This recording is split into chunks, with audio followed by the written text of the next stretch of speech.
Here is a detailed story of Noah and the ark, based on the biblical narrative. The world's wickedness. In the days of Noah, humanity had strayed far from righteousness. People were corrupt, violent, and indifferent to God's ways. Seeing the wickedness of mankind, God regretted creating humanity and decided to cleanse the earth of its sin. But amidst the darkness, one man stood out, Noah. He was a righteous and blameless man who walked faithfully with God.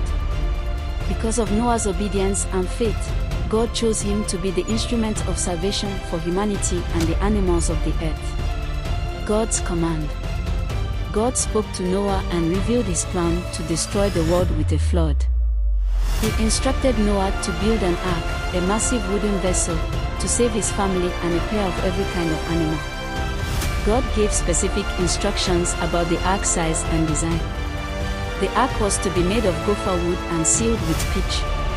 It would be 450 feet long, 75 feet wide, and 45 feet high, with 3 decks. It would include rooms to house Noah's family and the animals. God assured Noah that a covenant would be made with him, preserving his family during the flood. Building the ark. Noah obeyed God without hesitation. Despite ridicule and mockery from those around him, Noah worked diligently with his 3 sons, Shem, Ham, and Japheth, to construct the ark. As he worked, Noah preached to the people, warning them of God's impending judgment.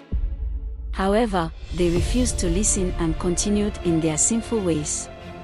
Gathering the animals. When the ark was complete, God instructed Noah to bring 2 of every kind of unclean animal, male and female. 7 pairs of every kind of clean animal and bird. The animals came to Noah, guided by God, and entered the ark.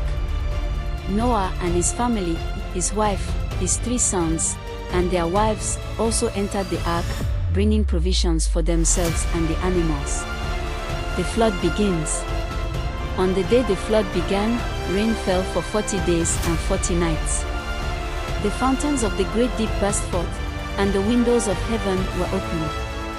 The flood waters rose, covering the highest mountains. Every living thing on earth perished, animals, plants, and people, except for those in the ark. The ark floated on the waters, carrying Noah, his family, and the animals to safety. The waters recede.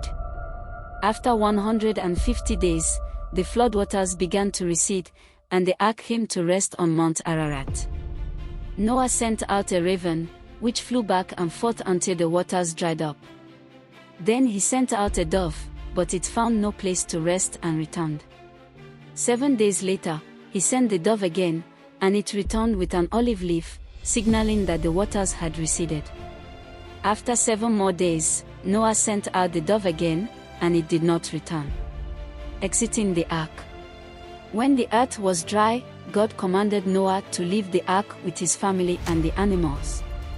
Stepping onto dry ground, Noah built an altar to the Lord and offered sacrifices of clean animals and birds in gratitude. The pleasing aroma of the sacrifices moved God, and he made a promise. Never again will I curse the ground because of humans, even though every inclination of the human heart is evil from childhood. And never again will I destroy all living creatures as I have done. The Covenant and the Rainbow.